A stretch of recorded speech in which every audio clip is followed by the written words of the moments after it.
So here's a question: why do so many students constantly feel broke no matter how hard they hustle? I know that feeling all too well. Back in my college days, I was literally surviving paycheck to paycheck, wondering why saving even a little felt impossible.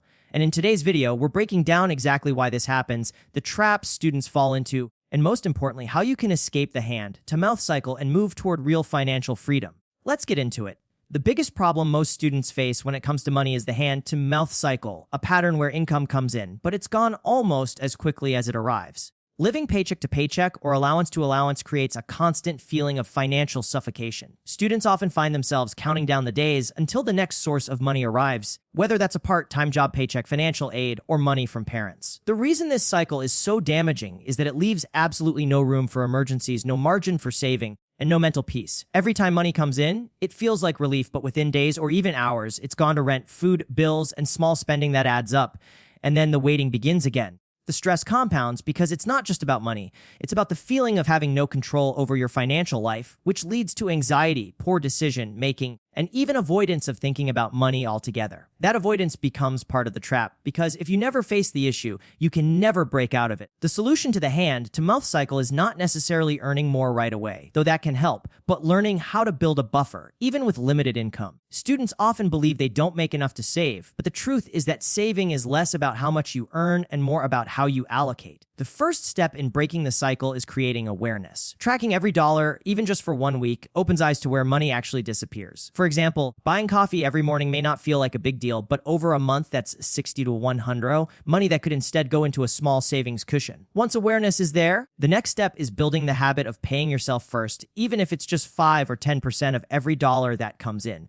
By putting aside that small portion before spending anything else, students slowly build a small emergency buffer. That buffer may start at just $50, then a $100, and eventually a few $100s, but it makes a world of difference in breaking the cycle. Suddenly, instead of money always being zero by the end of the week, there's a small reserve, which creates peace of mind and momentum. An example of this in action can be seen in a student working a part-time campus job earning $400 a month. Living costs eat up most of it, $200 on shared rent, $100 on food, and $50 on transportation. Normally, that leaves just $50 left over, which quickly disappears into takeout or random expenses, leaving the student broke again. But if that student commits to putting aside 10% of income for deals, immediately when getting paid, they adjust their spending to fit the remaining $360. That might mean cooking at home instead of ordering out twice a week, or biking instead of using rideshare. At first, the 40 feels like a small, almost useless amount, but after just 3 months, the student has $120 saved. That small safety net means if their bike breaks or they need to buy a textbook, they're not scrambling or borrowing. More importantly, the act of consistently saving changes the psychology.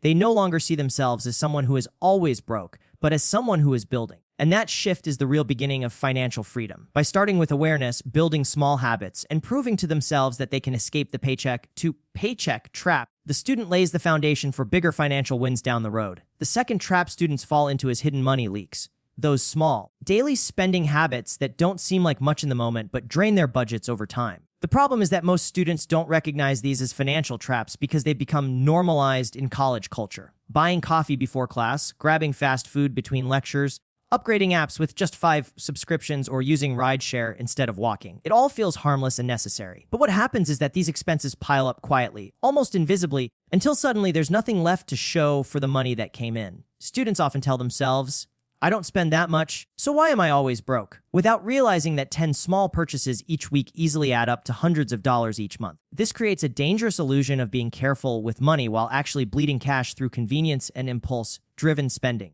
The hidden nature of these traps makes them harder to fight than large expenses like rent or tuition, because it doesn't feel like a big financial decision. It feels like living life normally. The solution to these hidden money traps is building intentional awareness and creating systems that cut down on mindless spending. The first step is to audit all recurring purchases, both big and small. Looking through a bank statement often reveals subscriptions that were forgotten about, such as streaming platforms or unused gym memberships, which might be eating away at $20, $30, or even $50 every month. Canceling or pausing these unnecessary commitments immediately frees up cash. Next, it's about replacing expensive daily habits with lower-cost alternatives. For example, instead of spending $4 every morning at a coffee shop, buying a coffee maker and brewing at home reduces the cost to cents per cup. Packing simple snacks or meals before leaving for class eliminates the need for constant takeout. Even planning ahead for transportation, like using a bus pass instead of last-minute Uber rides, cuts costs significantly. The key is not about cutting out everything enjoyable, but about making conscious choices so money goes toward what actually matters.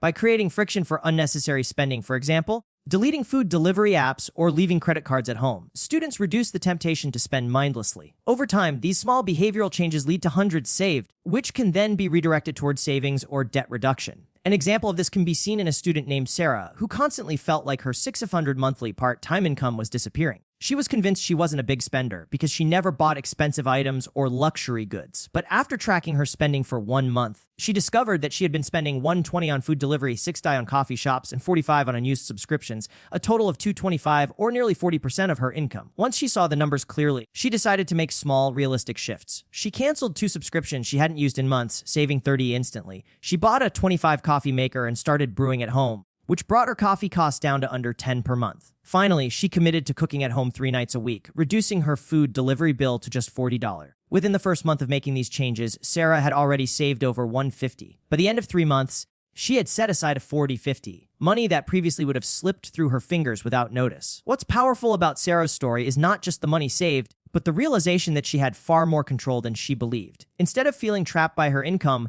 she felt empowered by her choices, and that mindset shift became a building block toward financial stability. The third major issue that keeps students trapped in the cycle of financial stress is the debt spiral. For many students, taking on debt feels inevitable. Student loans, credit cards, or even borrowing small amounts from friends become part of everyday life. The problem is that while debt promises short-term relief, it creates long-term change. Student loans can feel abstract because repayment isn't due until after graduation, so students treat them as distant problems. Meanwhile, credit cards lure students in with the promise of instant spending power, often encouraged by banks on campuses offering perks like free merchandise just for signing up. What starts as a tool to cover gaps quickly snowballs into hundreds or thousands of dollars owed, with interest rates making the debt grow faster than it can be repaid. The psychological toll is just as heavy as the financial one. Students carrying debt often feel like no matter how hard they try, they're always behind. The sense of drowning in obligations causes stress, sleepless nights, and in some cases, avoidance of checking account balances altogether. Instead of building for the future, students end up working to pay off the past, and the cycle repeats as new debt gets added on top of old balances. The solution to the debt spiral starts with confronting it head on and developing a clear strategy to manage and minimize debt. First, awareness is critical. Students must know exactly how much they owe, what the interest rates are, and when payments will come due. Many avoid looking at these numbers out of fear, but facing them is the first step to regaining control. Once the full picture is visible, the focus shifts to prioritizing. High-interest debt, especially credit cards charging 20% or more,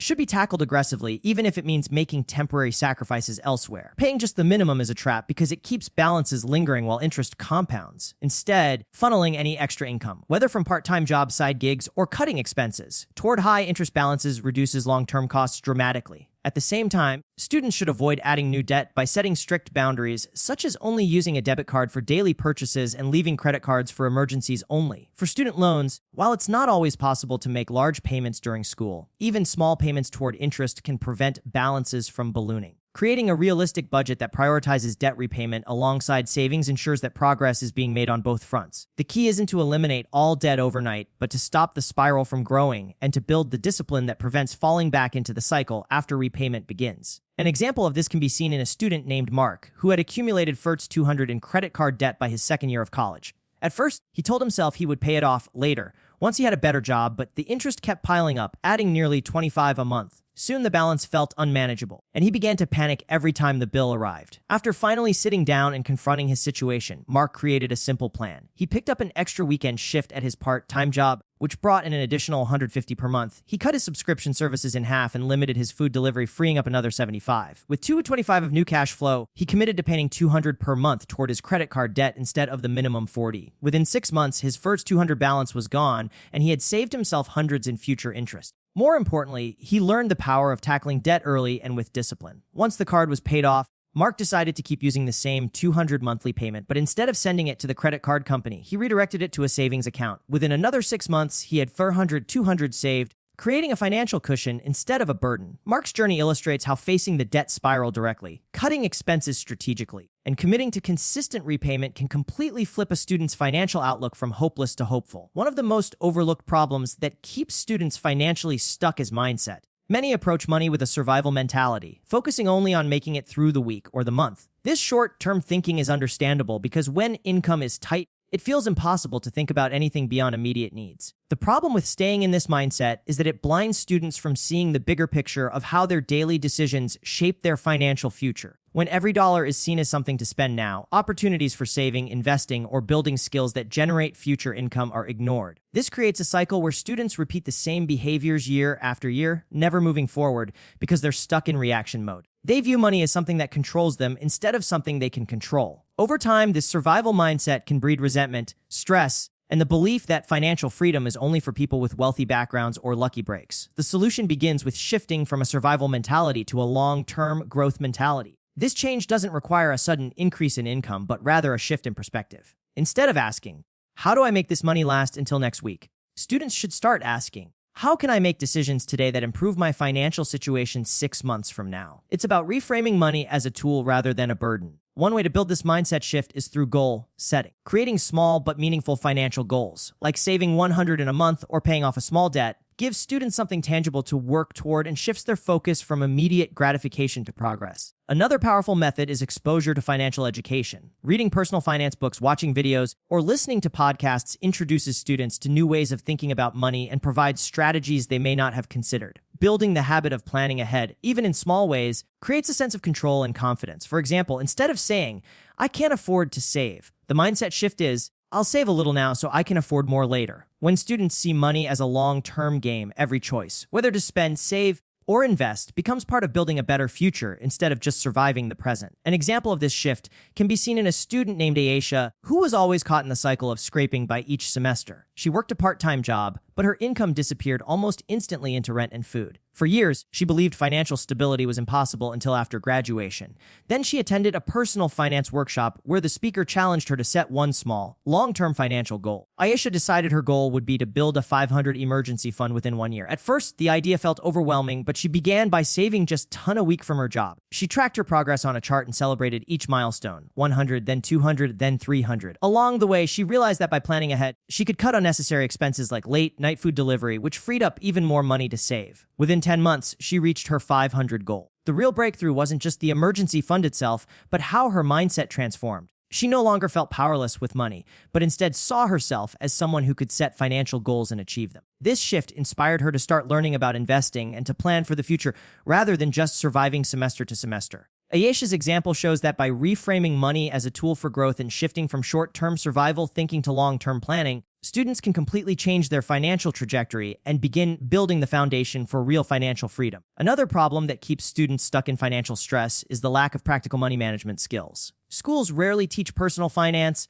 So many students enter college without knowing how to budget, save, or even understand basic financial terms. They know how to solve equations or write essays, but when it comes to handling money, they often rely on guesswork or copy what their peers are doing. The problem is that without a system, money slips away without direction. A student might plan to save but never track spending, so at the end of the month, there's nothing left. Or they may spend on wants first, and then realize they don't have enough left for needs, creating a cycle of stress and scrambling. This lack of structure leads to missed opportunities because even small amounts of money, when managed properly, can create a foundation for stability and growth. Without basic money habits, students often feel overwhelmed and out of control, believing financial success is something that only comes with a much higher income, when in reality the issue is management, not just money. The solution lies in developing simple, practical systems for money management that are easy to follow and sustainable. One of the most effective strategies for students is zero-based budgeting, where every dollar is assigned a job before it's spent. This doesn't mean overcomplicating things with spreadsheets if that feels intimidating. Even a simple notebook or free budgeting app can work. The key is to plan money before it's gone. For example, if a student receives $500 a month from a part-time job, they can divide it into categories: $200 for rent, $100 for food, $50 for transportation, $30 for subscriptions, and $70 for savings, and $50 for personal spending. By deciding this upfront, they eliminate the stress of wondering where the money went. Another powerful system is the pay yourself first method. This means treating savings like a non-negotiable bill. Instead of waiting to see what's left over, students set aside a fixed amount at the beginning of each month. Even if it's just 20 or 30, over time, these small amounts grow, creating security and momentum. To stay consistent, students can automate transfers so savings happen without needing willpower every month. Tracking expenses regularly is also critical. Even reviewing bank statements once a week helps identify patterns and prevent overspending before it gets out of control. These systems don't require financial expertise, just discipline and consistency. By creating structure around their money, students gain confidence and control, replacing stress with clarity. An example of this is seen in a student named Daniel, who always felt like his money disappeared no matter how much he earned from his tutoring side gig. He never tracked expenses and often spent impulsively on meals out, games, or clothes, convincing himself he would figure it out later. But every month ended the same: broke, stressed, and borrowing money from friends.